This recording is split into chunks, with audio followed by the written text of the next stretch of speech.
Good morning, everyone. Buddhist Society. Today is Ajahns final Dhamma talk for his this time stay. He leaves for Perth, Buddhist Vihara on Thursday, 31st.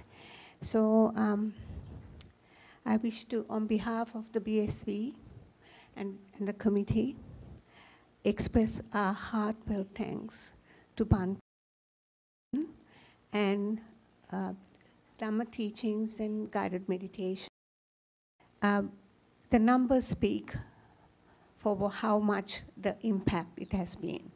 So we thank you very sincerely, Bhante, and we do hope that you can return back to BSV in the near future.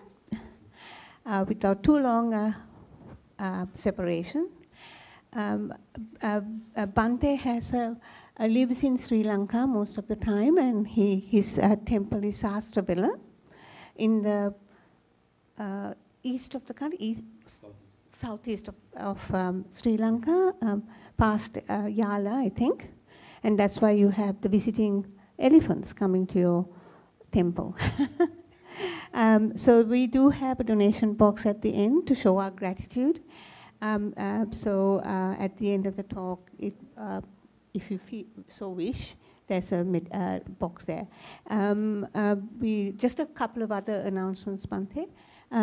We have a charity, BSV Charity Gala, coming up on the 10th of March. There are 2 citizen volunteers there if you wish to purchase a ticket. The program will continue. We are hoping there's another monastic coming through. Just to make sure, before I haven't spoken to the president yet, just to find out exactly when Bhante is arriving. So watch your space. No matter what, we just continue with the program, whether there's a monastic here or not. So please come for this Tuesday night, Bhante's final meditation. And as Bhante has said, meditation is one of those very important parts of your practice. Thank you, Bhante. Okay, Yasmin, thank you very much. So I show you at the end some pictures about my monastery, and also the plan is to come back again beginning of November. So hopefully we'll meet again in this year. So let's start with the Sunday morning program. As usually, we start with the chanting.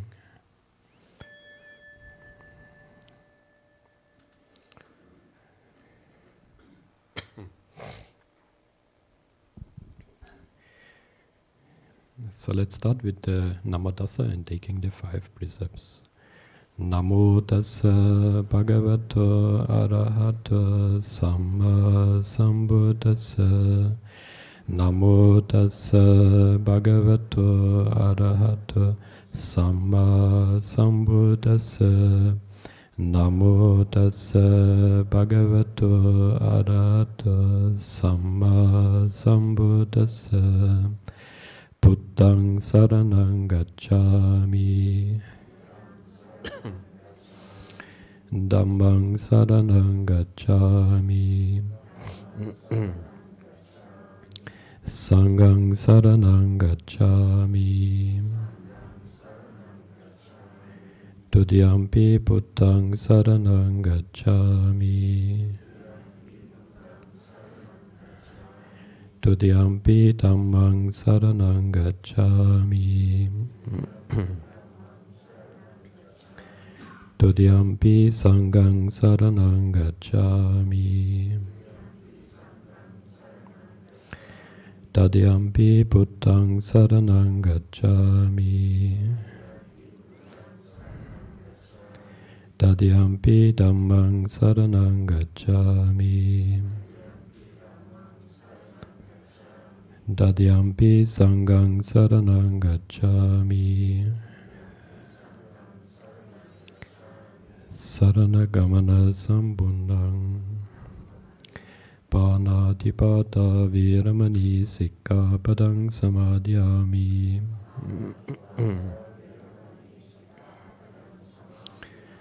Adinnadana viramani sikkhapadang samadhyami.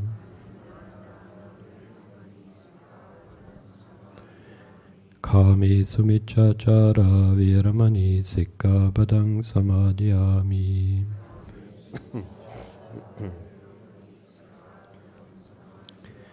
Musavada viramani sikkhapadang samadhiyami. Suramiriya maccha pamadatana viramani sikkhapadang samadhiyami.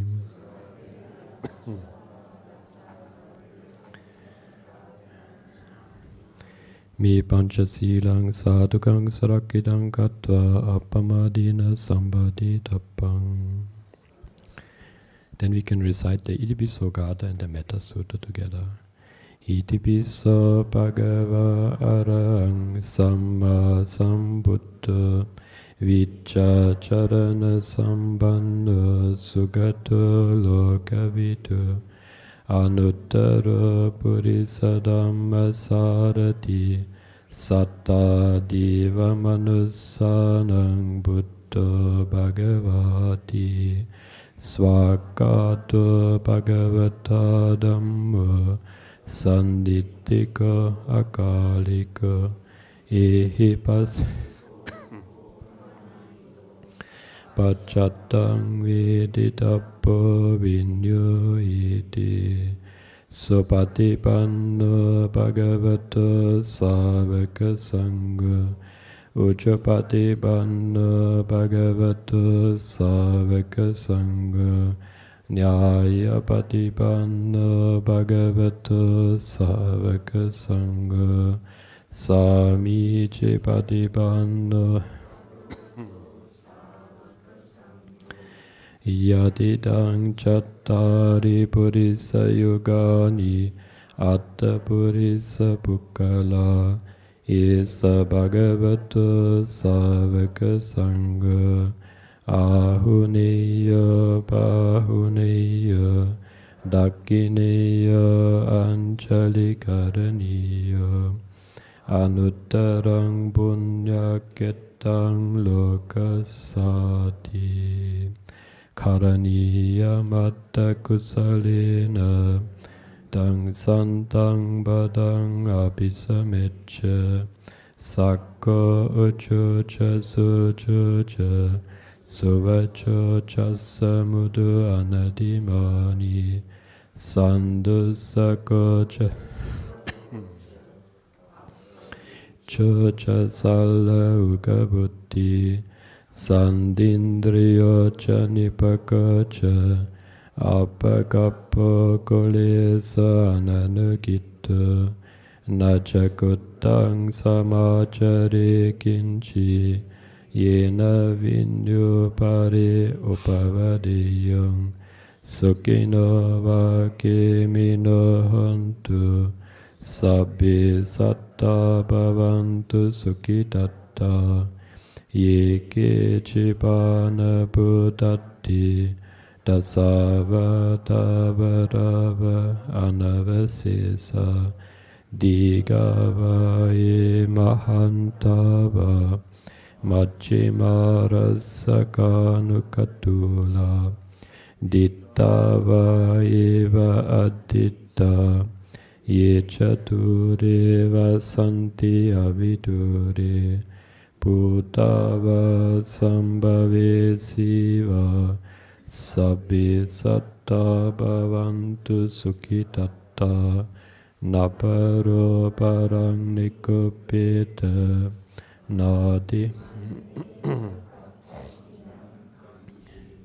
Byaro sanapatiga sanya Nanyamanyasa dukkamichaya Mata yataniyang buddhang Ayusa eka buddha manuraki Evampi sabba buddhesu manasang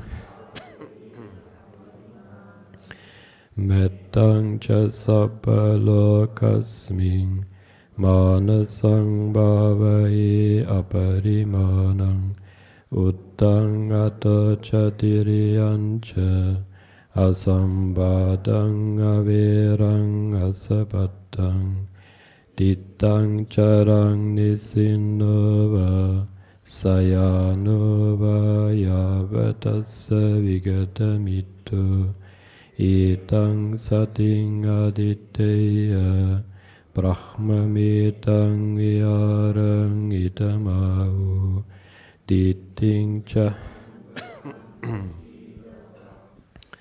sanina sambanno kami suvinaya getang naicha tukapaseyang bunayeti sat sat.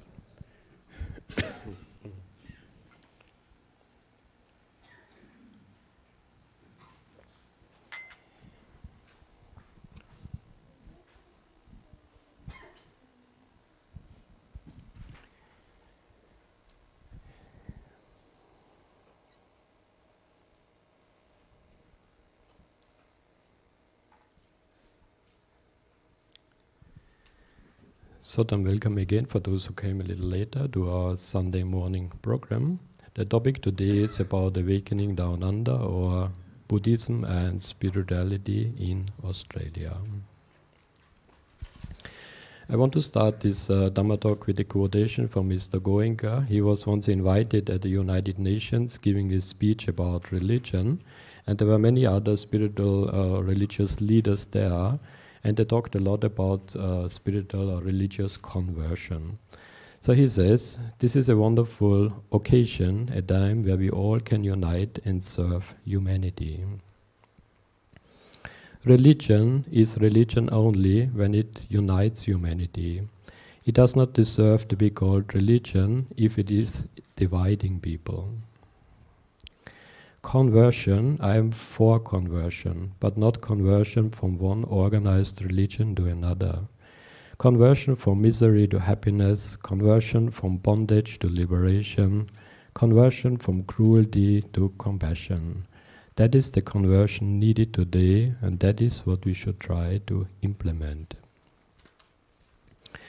The ancient land of India and Buddhism has not only given a message of peace and harmony to the world, to humanity, enlightened people have also given a method, a technique, how to have peace and harmony.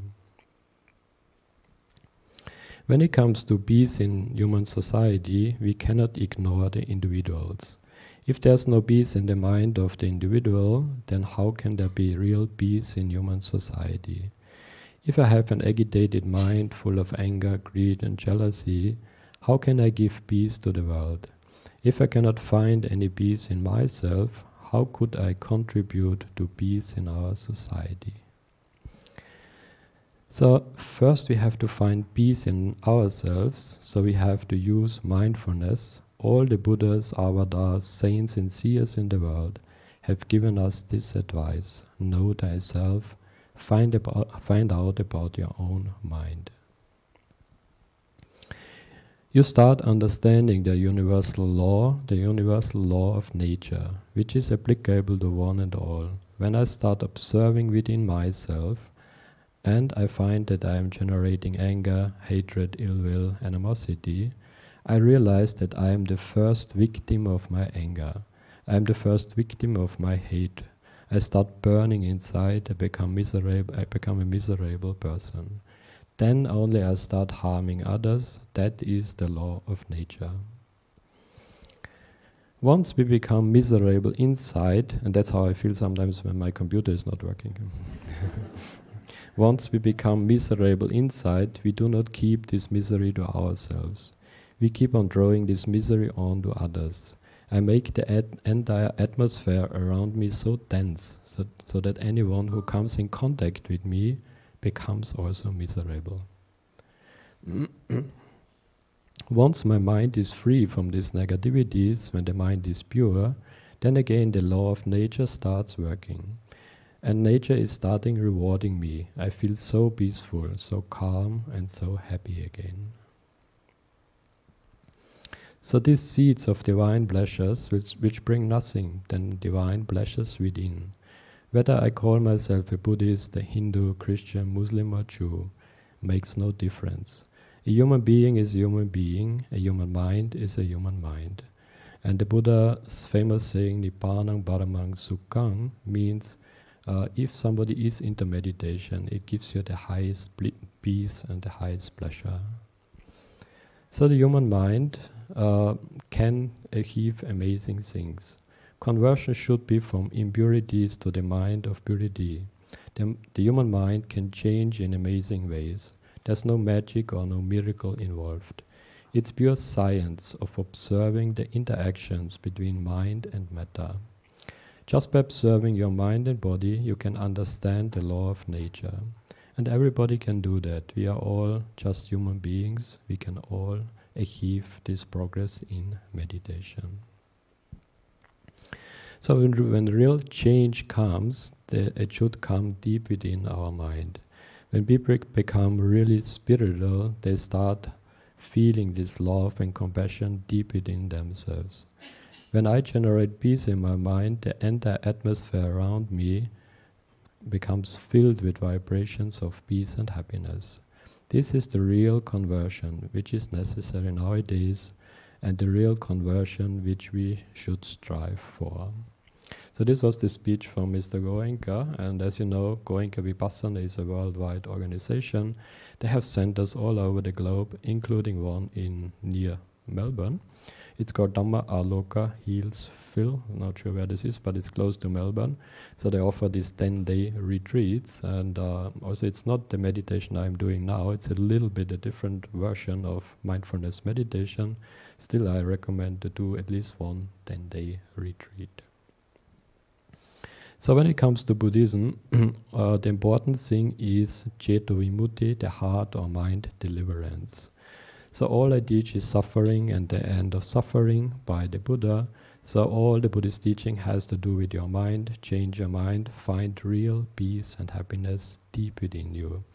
Also you may notice that the Buddha, when he started teaching Buddhism, he did not want to start a new religion, or that was not his main agenda.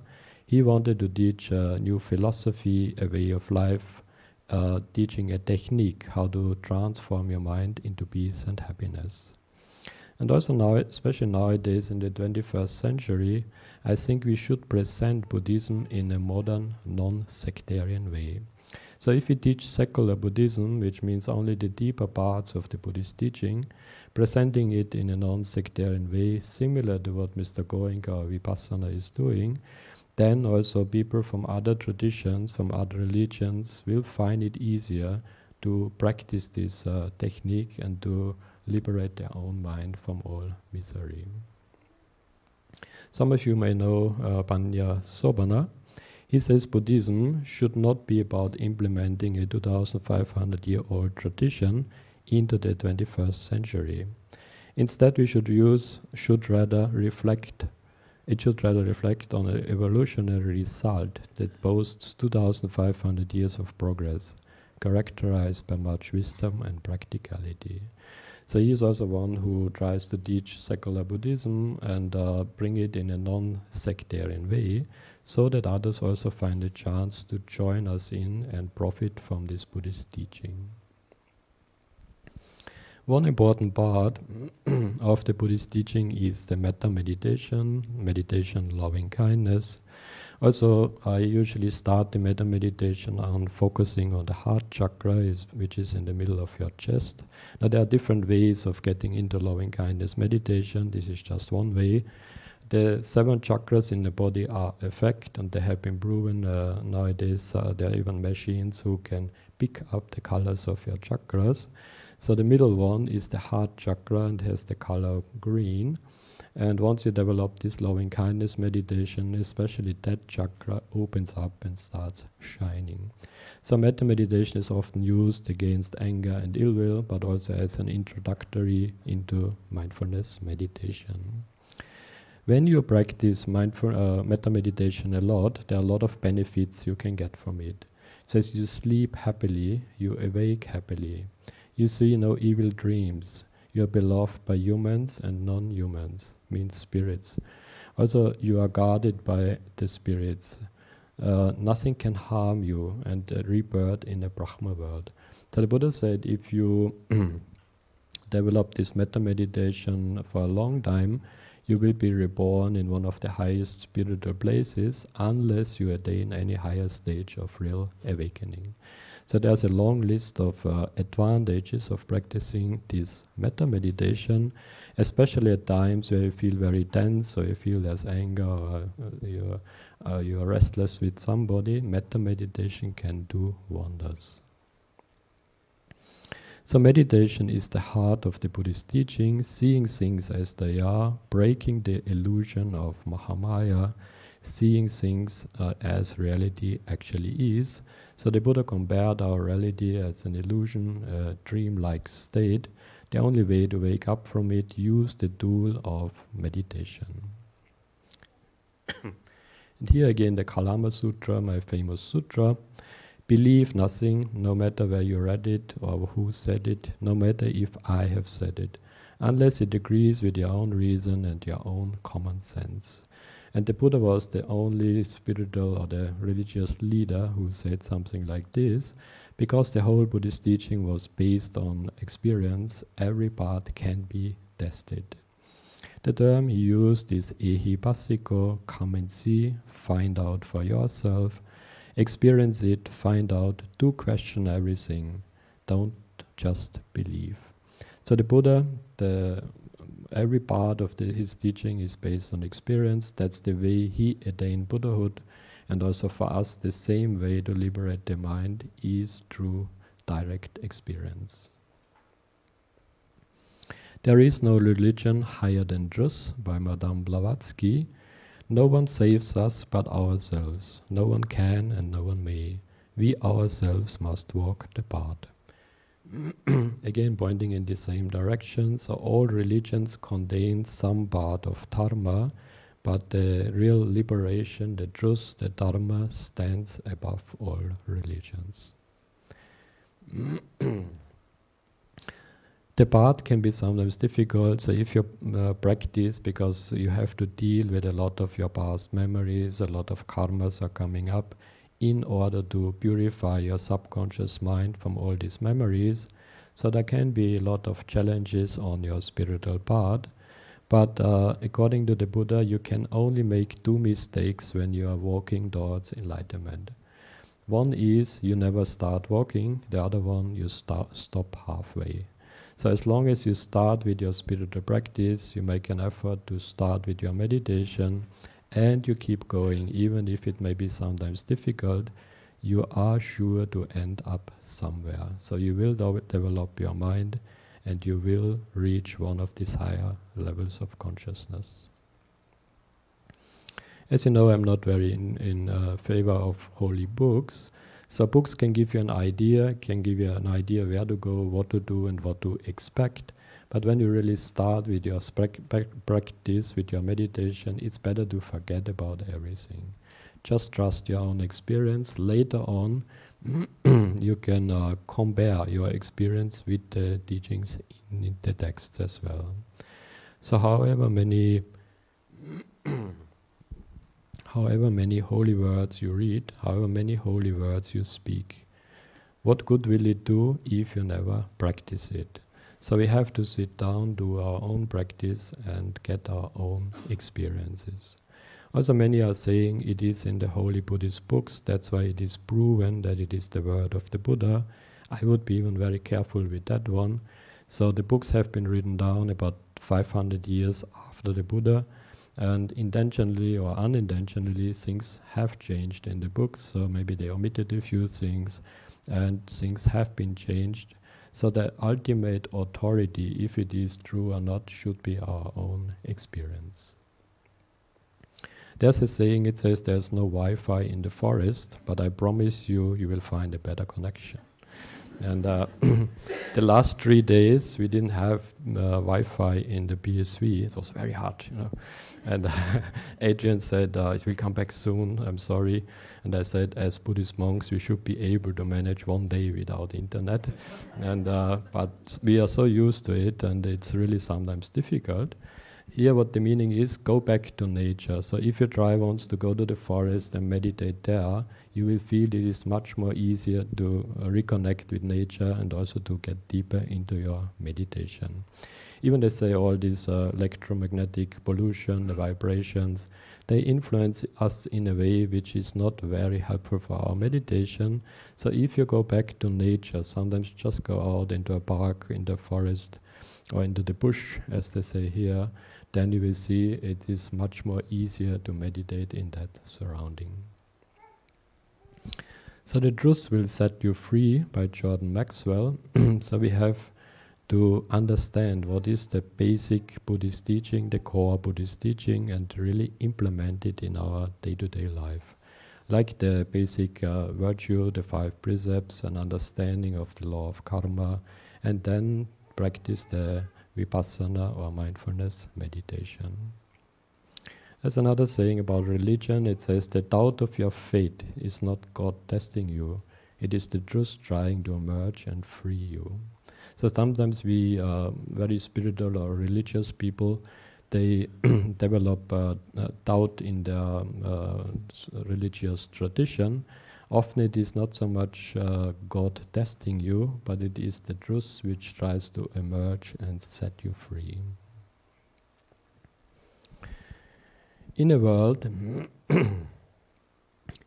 where 1% of the population owns 50 to 80% of the planet's wealth, in a world where 35,000 children die every day from poverty and preventable diseases, in a world where 50% of the world population lives on less than $2 a day, one thing is very clear: something is wrong.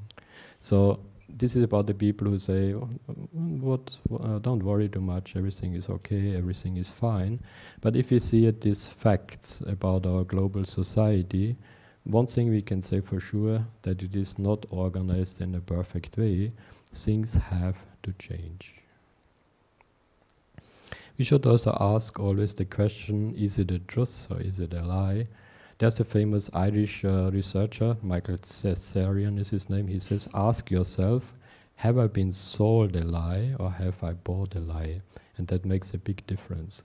Because others always will try to sell you a lie, but it depends on how if you accept it or not. Also, Albert Einstein said, condemnation without investigation is the height of ignorance. And the Buddhist attitude towards this new information should be, we have an open mind, but we are very critical. So I think the real perfect attitude should be, you are open for whatever new you hear, but also not accept it blindly. You are always very critical. You try to test it, and if there's a lot of evidence, or you see it is true, then accept it as the truth. Better to be slapped with the truth than kissed by a lie, a Russian proverb. So often the truth can be very harsh, or some say if you hear a lot of true things which are going on, it can be very depressing sometimes, but still it is the truth, it is a fact. And sometimes the lies can be very pleasant, with a very pleasant voice, but still it's a lie. So we should not go by the way which information is presented to us. We should rather find out, is he or she saying the truth or not, and we accept it. So breaking the illusion, all matter is merely energy condensed to a low vibration. We are all one consciousness experiencing itself subjectively. There's no such thing as death, life is only a dream, and we are the imagination of ourselves, by Bill Hicks. And as I said, he was one very spiritual person, and he had a lot of experience into consciousness. Mind is consciousness which has put on limitations. You are originally unlimited and perfect, by Ramana Maharshi.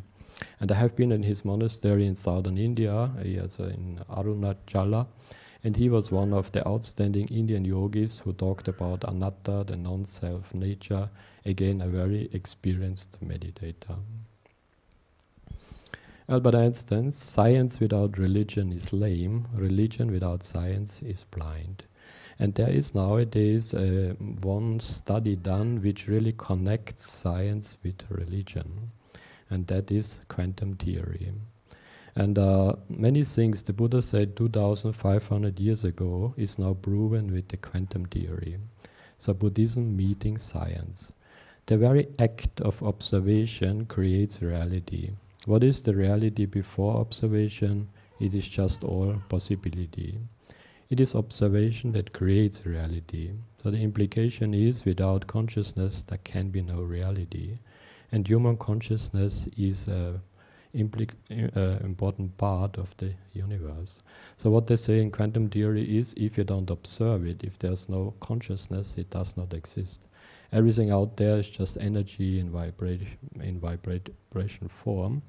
And only if we observe it, it becomes real, it becomes physical. If you wish to understand the universe, think of energy, frequency and vibration. Nikola Tesla. If quantum mechanics hasn't profoundly shocked you, you haven't understood it yet. Niels Bohr. So it is a very revolutionary study, but showing again exactly the things the Buddha said.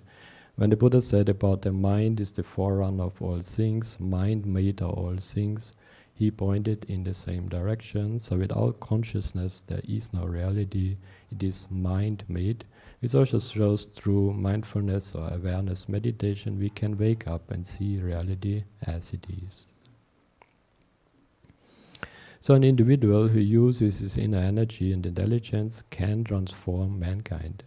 Individuals working together create the collective consciousness of mankind. Those individuals who have shaken off ignorance, who started realizing. Working together can generate the immense power to ignite the consciousness of the world. And that is also what Deepak Chopra talks about the critical mass. So not only on a vibrational level, but just developed people working together can recreate our reality in a different way. So our responsibility is to work together. It is the responsibility of each individual to work towards building this collective consciousness of mankind. At this time with the planet at an ecological tipping point, it is very, very important that we make a change on a spiritual level. And by so doing, people will come to a fullness within the greater dimension of reality. So the Buddha talked about the Buddha nature or the enlightened mind. Again, if these developed people working together on a spiritual level, we can change society for the better. So human by nature desires knowledge, Aristotle. So all the mystics and saints point out that deep within us is this urge to realize, to understand and to liberate our mind. If we would not be in bondage, then this urge would be futile, but we feel this strong urge to do something spiritually, to go into meditation, because realization is possible. So people are not addicted to alcohol or drugs, they are addicted to escaping reality. And if you talk with anybody, I've talked with many who have some addiction, like gambling or alcohol or smoking, deep down there, it is always the urge to escape reality. Always the people, they can't stand reality as it is anymore, so they try to escape using any means possible, and then they get into alcohol or drug addictions. So deep down there is the deep wish to make a change, or the uneasiness about our reality. They can't stand it anymore. They try to escape to a different reality. The New World Order, I said already once, is more of the same. So these people who talk about the New World Order is basically they want the same order under a different name. Again, continuing the same way under a different label. Humanity wants something different. Humanity wants liberation, understanding, and moving on to higher levels of consciousness. Jimi Hendrix said once, if it was up to me, there would be no such thing as an establishment. And nowadays, with all the technology we are having, human beings could live together in a completely different way without having any elite or any leaders at all. There would be many different ways of living together in a better way. So man is born free, and everywhere he is in chains. Remember who you are, where you came from, what is your human state of mind, or as we are not human beings having a spirituality or a mind, we are pure consciousness having a human experience. So we are all one. The awakened man is the greatest stranger in the world. He does not seem to belong to anybody. No organization confines him, no community, no society, no nation, by Osho. So ultimately we are all one, we are connected on a spiritual level. That's also why group meditation works so wonderfully. We had a wonderful group meditation yesterday. So if you meditate, you generate some positive energy, all the people around you get it, and all the energy from the people around you is helping you in your meditation. Insanity is doing the same thing over and over again, expecting different results. And if we start the spiritual path, the spiritual practice, there should be also some change outwardly.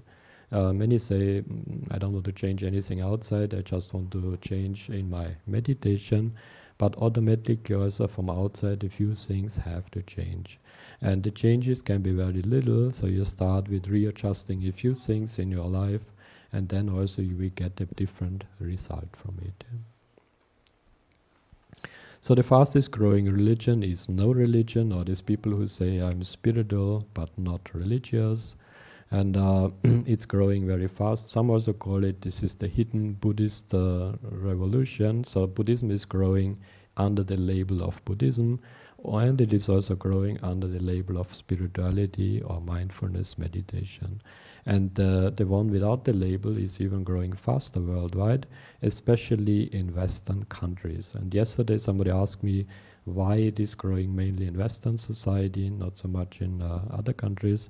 I think the main reason is because, like in the example of Australia, we get all this knowledge from Asian countries, so we know about Buddhism, we know about the meditation techniques, and we have a society which is free to practice whatever they want to practice.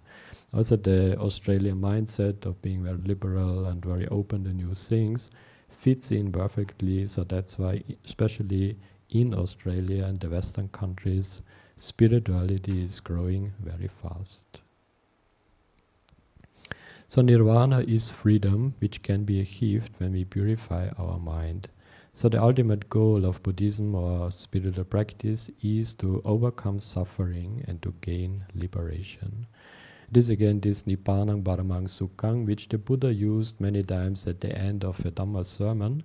He ended many of his discourses with Nippanang Paramang Sukhang, meaning liberation is the highest bliss. Whatever bliss we can get from our enjoying the five senses, a much higher bliss you can gain in your meditation or through liberation. We are not in Kansas anymore, as they say in America, so our global society has serious problems. We have to make a real effort to make a change. The solution lies in spirituality. So on a spiritual level, we can recreate our society, we can make a change for the better. Arise, awake, and stop not until the goal is reached. Another very famous spiritual teacher, he was very famous in America, was this Swami Vivekananda. Also he was from a Hindu background, but he knew a lot about Buddhism and about spirituality. I have been in one of the monasteries in New Delhi, Swami Vivekananda Center, and they also have a very open approach, and they try to present spirituality in a non-traditional way.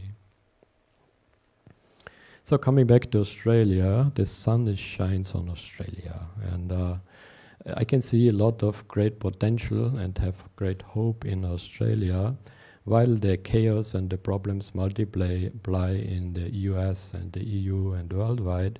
In Australia and New Zealand we can see some great differences.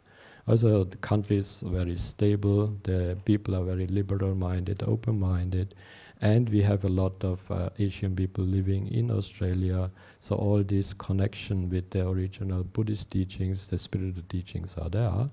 And because we have the freedom here to practice whatever we want to practice, spirituality and Buddhism is growing very fast. So I hope there will be, they will introduce more Buddhism and spirituality also in the schools. Ideally, it would be they teach some ethics and mindfulness in the normal schools. There's a rare chance for Australia to introduce these teachings in the education system, to use the ancient wisdom of Asia to create a spiritual society, which could be the envy of the world. So I said once about America, it was known as the land of the free and land of the brave.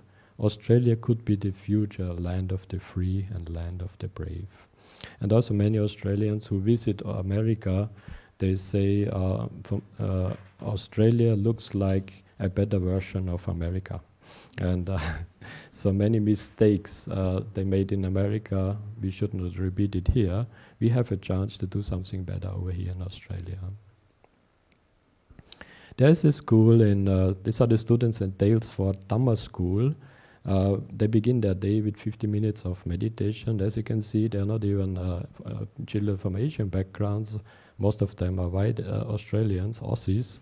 And it's wonderful that we have such a Dhamma school close to Newbury. And that would be a role model for introducing more such schools in Australia, but also more Dhamma practice in the normal schools all around the country. Ajahn Brahm is one of the very outstanding monks here in Australia, and most probably the most well-known monk actually. So he's famous worldwide, especially for his liberal, deeply spiritual and open-minded teachings. And also there is a difference, but he's mainly from the Thai tradition, I'm from the Sri Lankan tradition, but usually I meet him once a year. We had some very good discussions. So we are on the same page, how we present the Buddhist teaching in an open, liberal way. And I have the highest respect for him and all his work he's doing in Australia. He is also known for one thing, and that is the bhikkhuni ordination.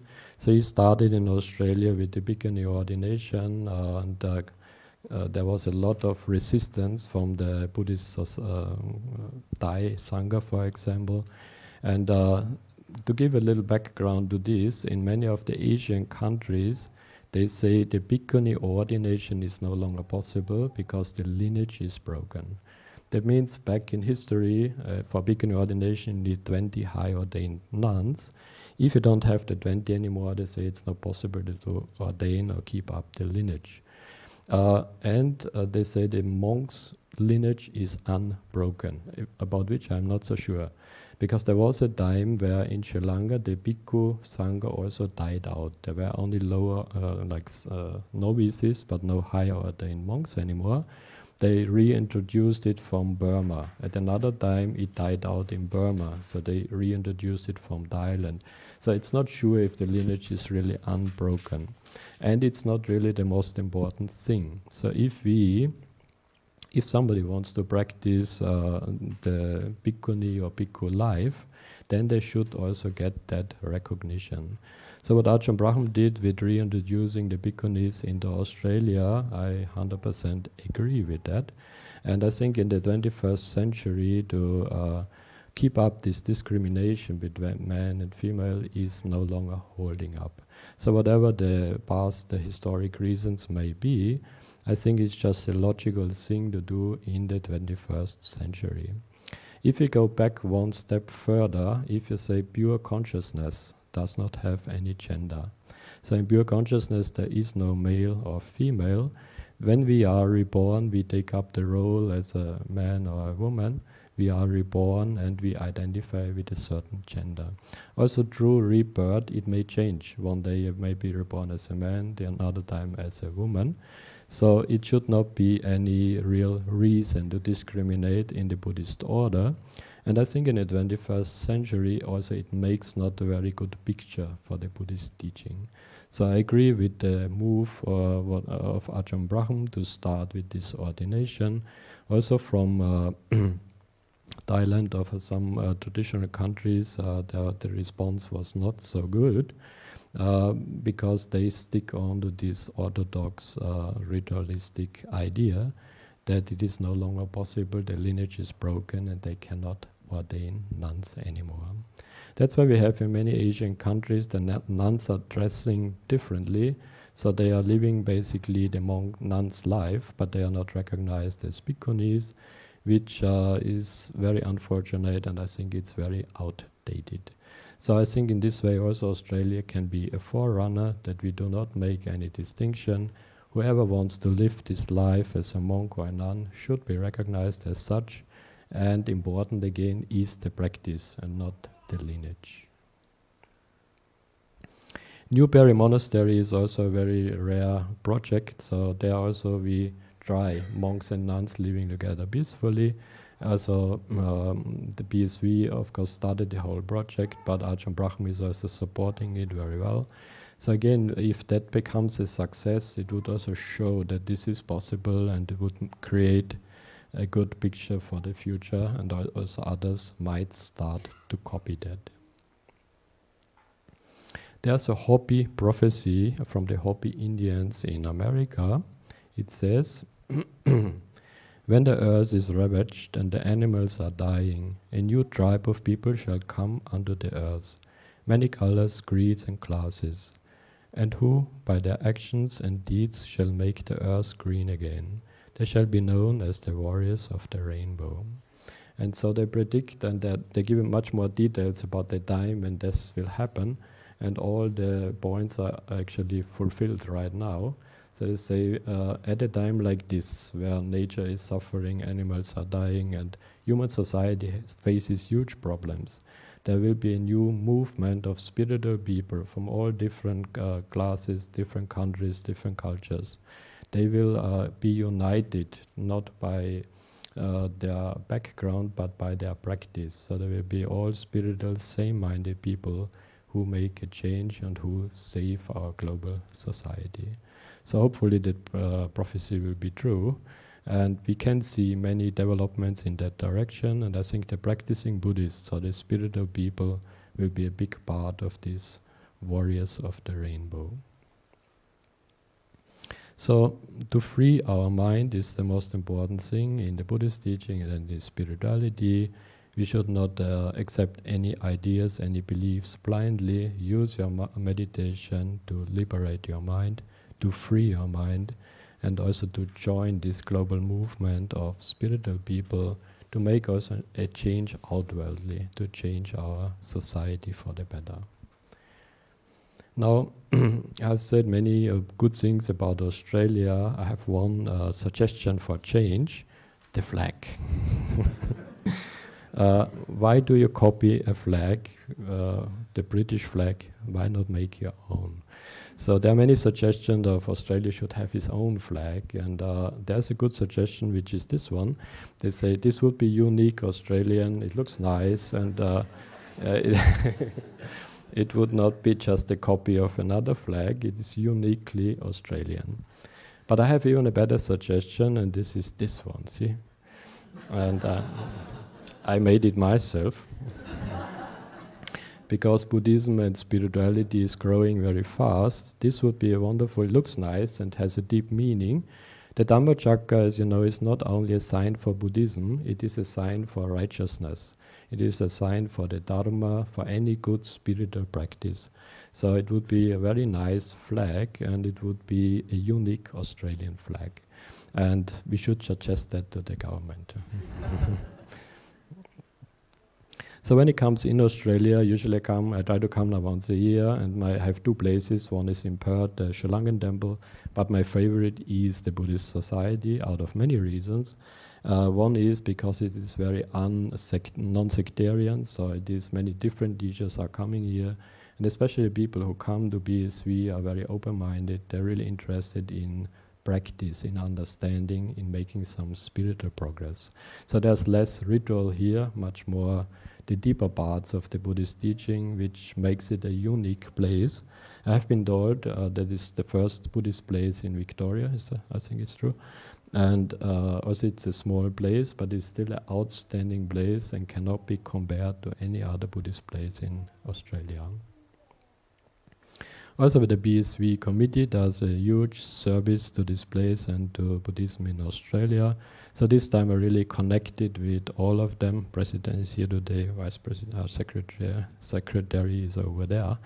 I connected with all of them. They do a great service, and especially now building up Newbury Monastery is a difficult task, so they are under stress.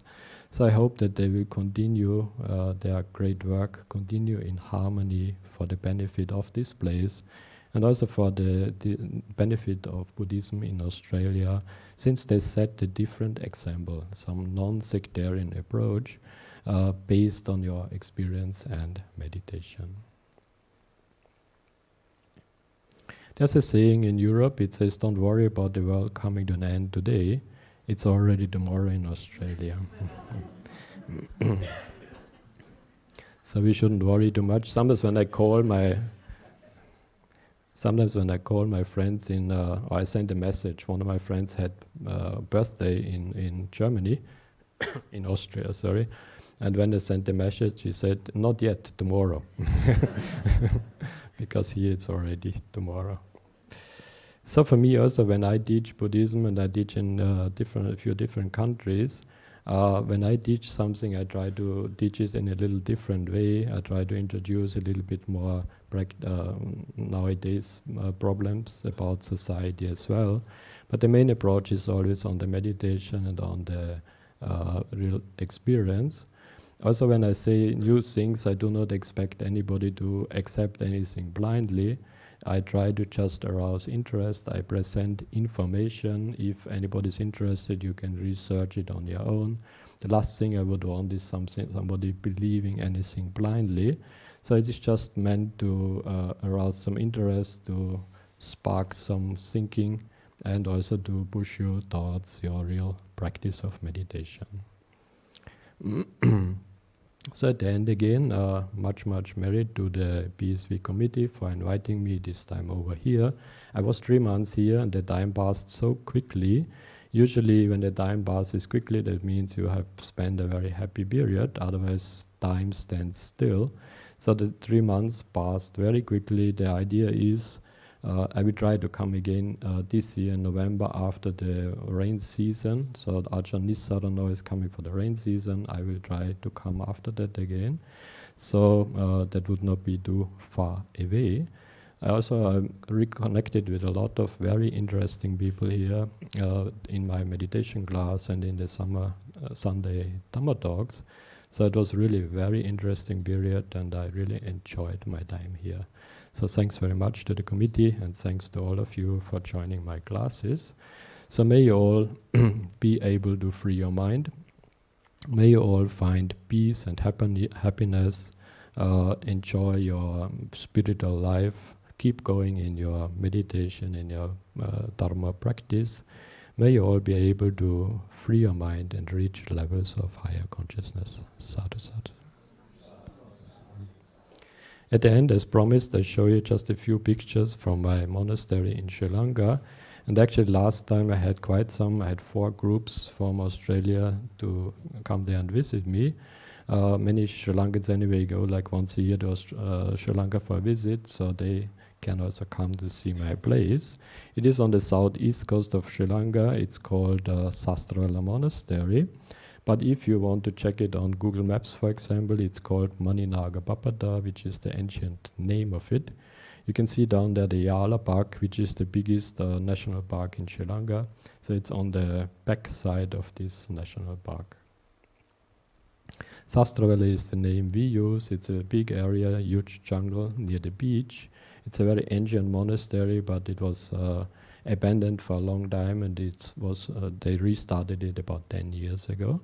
Now it is a monk's school, so we have young monks there. We have a school directly there at the temple, and so they teach all the normal subjects. When I am there, I teach meditation and also a little bit English. This is the meditation just in front of my hut. I get them to do some meditation. Usually I push them a little bit to do the meditation, and if I say, come, let's meditate, they're happy to do it. But if I'm not there, I don't think they practice too much. So I have to start again when I come. This is the morning meditation. So as I said, together with me, they like to do it, but they need a little bit of push to do it. Also, it's a deep, big jungle, so there are wild elephants around every day. They come to see us in the evening. During the day, you can't see much of them, but in the evening they come out and they walk all over the place. A lot of peacocks, so it's a real nice, natural setting. And as I said, it's a very ancient place, so we have many of these ancient caves there. This is one of the repaired caves. So we built a few rooms under the rock. So this is for visitors. This is the chanting in the evening. The young monks do the chanting. This is when we built my kuti. It was up on a rock a little bit away from the other temple, and all the other monks were also helping. When we started building, the young monks were very excited to help them with the work, and we had to carry up everything by hand. And after 3 months hard work, then they were exhausted, they couldn't do it anymore. So I still remember some went down to the temple, asked the young monks, so let's go do some work. And shum, all were gone. And they were hiding behind the temple somewhere.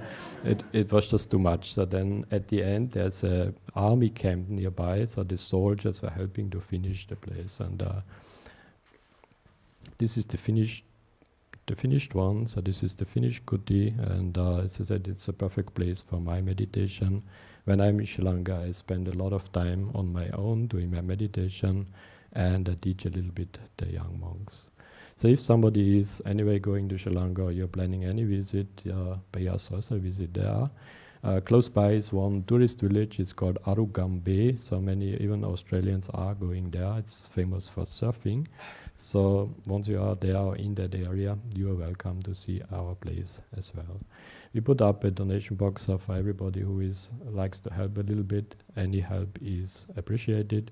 The main website, sastravella.com, is no longer active. That's the old one. But susarasweebly.com, there's a page about Sastravella on that as well. Okay, with that we come to the question and answer time.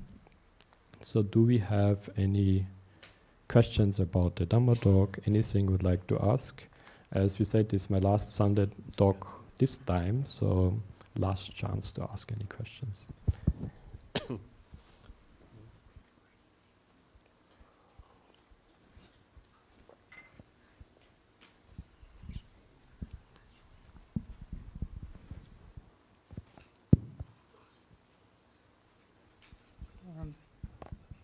Hello, Bhante. Hello. In the chanting in Anicca Sankhara, at the end, the very end part, where it says I think Anicca Sankhara Upadava Dhammena Upajita Nirhanto Tesam Upasana Sukho. What does that mean exactly? Sorry, say again, the last line is what? Anicca Sankhara Upadava Dhammena. These two lines, Upajita Niruhanto Tesam Upasana Sukho. If you could translate those two lines. I'm not the Pali expert. Okay. So I have to see it, then I can say more to it. Anicca Sankhara is, everything is impermanent, I know that one, but I can't remember the last line. So if you show me the text, then I can say more to it. Okay. We can have a chat then after that. So I can't remember the last line, so sorry. Okay, we check it later on, huh? Okay. So I'm not the Pali expert, so I'm very practical. So, but this one we can check. When I see the text, I can explain it. Yeah. Okay, anything else? There's another one there. Hi, Badu. I just want to know that it seems like with meditations that require a certain mental capacity. What happened to people who hasn't got that capacity? What can they do to help themselves? To go to a quiet place, huh? Say again. Your question means if you have certain mental issues. Okay. Yes, like a mental disability. Yeah, okay. They now, if in certain cases they can still do meditation, but in some cases may not be possible. What they can then do is practice mindfulness. Now, so then in that case it would be more advisable to do just practice mindfulness during the day. What they can do is also like the walking meditation, do that very mindfully, And in some cases, it depends on each case would be different. But in some cases, I would suggest only to sit shortly, like say just 5 minutes, do some little meditation, or try just to focus the mind on your breath. But more important would be to practice mindfulness during the day and do some kind of walking meditation. But each case would be different, so we would have to talk with each one individually. But if there are some real mental issues, then long time meditation is not very recommended. So if you sit like 1 hour, it could, through the concentration, it could increase the problem. So it depends on each case. So we would have to talk with each person directly and find out what is the best solution there. Yeah. Okay. Yeah. Any other questions? There's one over there. There's one there.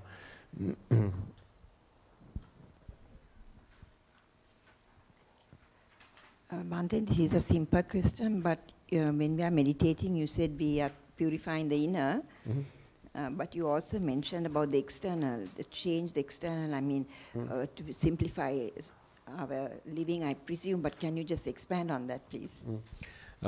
Mainly it is an inside job, so in the spirituality or in Buddhism, mainly we work on our own mind, we do the meditation. The main aim is to liberate your own mind or to move on to higher levels of consciousness.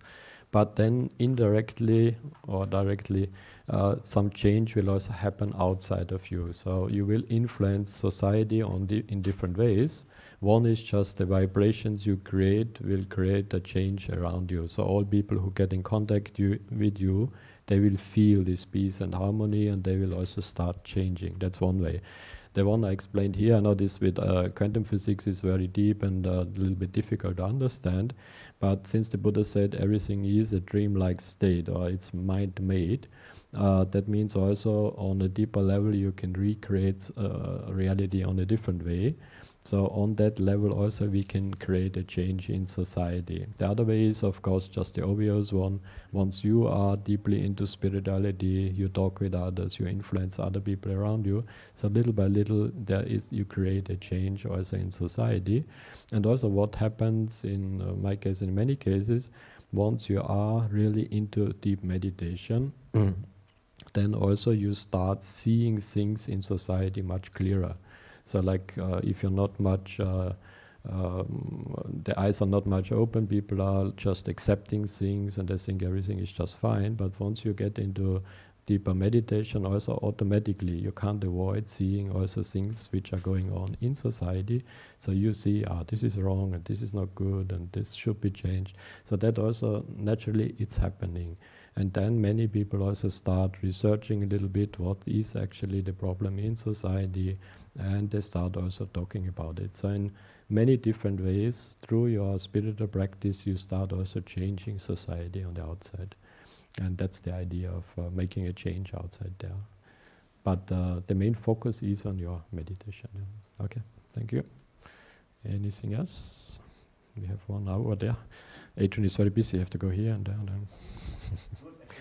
And good exercise, yeah.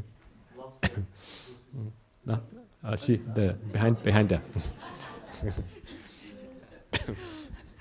Hello, Bhante. I came across to my reading saying that all Buddhas are being enlightened in one place, which is India, Bodh Gaya. Even the next future Buddha is going to be there as well. I was wondering why. Why only India?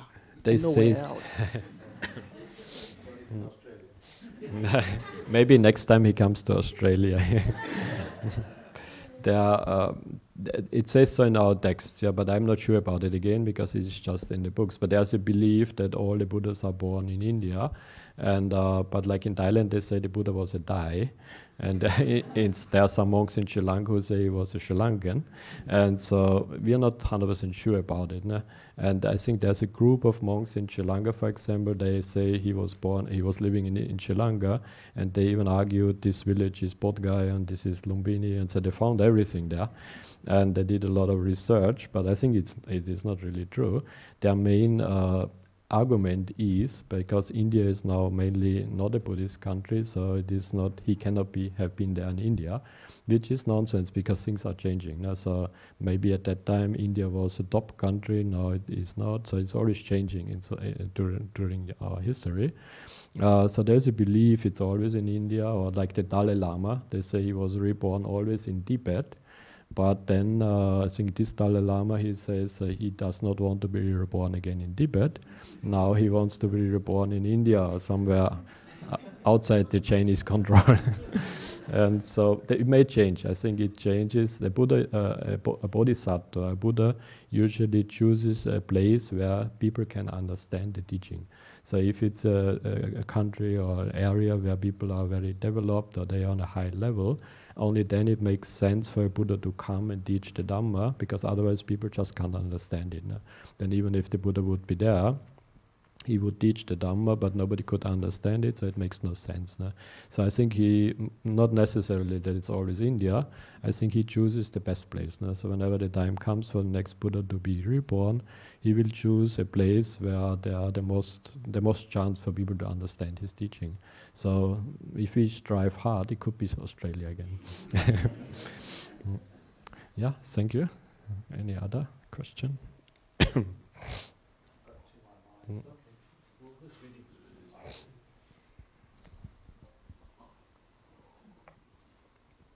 Thanks, Bhante. We've got 2 online questions. So the first one is, what allows the conditioned mind to break the cycle of delusion? At what point can one come to be able to trust the direct experience and the ability to distinguish between the truth and lies? There's a follow-up on that question, which is, it's in regard to the self-generating nature of delusion to trap the mind. The many ask us about what is the real sign of progress, so that you can trust your own experience. Now, first of all, it starts very simple. So once you get into meditation or you start spiritual practice, then just if you feel more calm and relaxed when it's helping in your day-to-day life, all the negative emotions getting less, you get less angry, less greedy, and all the good qualities, you're more compassionate, you connect with other people. So all these are signs you're practicing in the right direction. So you develop faith in your own practice, in your own meditation. You know you're going in the right direction. That means you trust your own experience. Then, of course, it could happen, especially with attainments. That happens often, that people say, I see light or something. In this Vipassana meditation, the most important thing is to note everything. So whatever happens in your meditation, even if you get some very pleasant experience or you see some wonderful things, just note it and move on with the meditation. So as long as you keep going, you will get more and more experience. And once you get real insights, like I talked last time, I think, about this Vipassana jnanas, once you get one of these insights about impermanence, about the non-self nature, usually the experience can be compared to like a déjà vu. They say a déjà vu is not just remembering something, it's like you're startled, you're really shocked by the experience. It's so clear that you know something huge has happened in the meditation, you just know something real deep has happened. So then there's no way to disregard or not to trust that experience. It will be so clear that it changes your life completely. Okay? Yeah. Okay, so the second question is from the Netherlands. When at a point there is much and such stillness in the mind, no craving, no past, no future, I feel so alone and lost in that emptiness. What to do? Can Buddhism give the answer to that? Without meeting you directly, it will be difficult to say exactly what that is. It could be many things. So if you experience an empty, peaceful state, it could be connected with concentration meditation, that you fall in the empty state. It depends if the senses are still open, if you're still aware, or if you're like in an absorption state of mind. If it is anything to do with Vipassana, progress in Vipassana, there is an experience of sunyata or emptiness, but usually if it's the real Vipassana experience, usually you don't feel like lonely in that state. So even if you practice all alone, you feel like you're connected on a spiritual level. But without meeting you directly, it will be difficult to say exactly what that is. But the important point is the meditation, again, use mindfulness to continue. And even if this state, like empty state, comes, try to note it. Say, okay, this is this state of mind again, and you move on with your meditation. Okay, thank you. Then, what's the time? Maybe one more question if someone is there. Otherwise, we...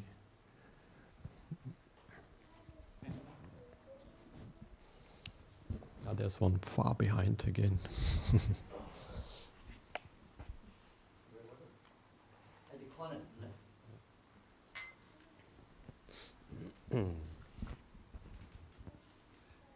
Good morning. I thought Buddha originated in Tasmania, but my question to you is in regards to how does one deal with negative people? Negative people? Yes. Yeah, okay, yeah. Now the Buddha's advice is to associate yourself with noble friends, and that also makes a lot of sense. You try to surround yourself with same-minded people or spiritual noble people who are practicing the same way. They will support your path and you will support them. There are many stories the Buddha has given about when you associate people who are, like, let's say you have a group of people who go to bars and drink every night, then even if you don't want to do, sooner or later you will join in, or there will be the group pressure to do whatever they do. So if you surround yourself with noble people, noble friends, then also they push you in the right direction. If you meet people who are different on a lower level, then just practice compassion or kindness. Understand that they are forced by their own mind, or many people have no control over their mind. Just the mind is asking things and they roll along with it. Without meditation, often we don't have any control what we actually do. So if you are into meditation, you should be happy that you are on a different level, but the main advice of the Buddha is surround yourself with noble friends. That's one of the most important things. When Ananda said this once, and I think I said it last time, when Ananda said once to the Buddha, I think half of the noble life is noble friendship. And the Buddha said, no, it's wrong. The whole life is noble friendship. So it means it's very important with which people you associate, where to go, and the people around you, they will support your spiritual practice like nothing else around you. Okay? Thank you. Okay, thank you. Okay, I think we stop with that. At the end, a short chanting to bless you all. Sabitiyo vivachantu saparogo vinasatu mati pavatvandarayo sukhi digayuko bhava pavattu sappa mangalang rakandu sappa divata sappa puttanubhavena sada sotti bhavantuti etang santang etang vanitang yadidang sappa sankara samatu sabupati padinissakko tanhakkayo virago nirodo nippananti. Sadhu, sadhu.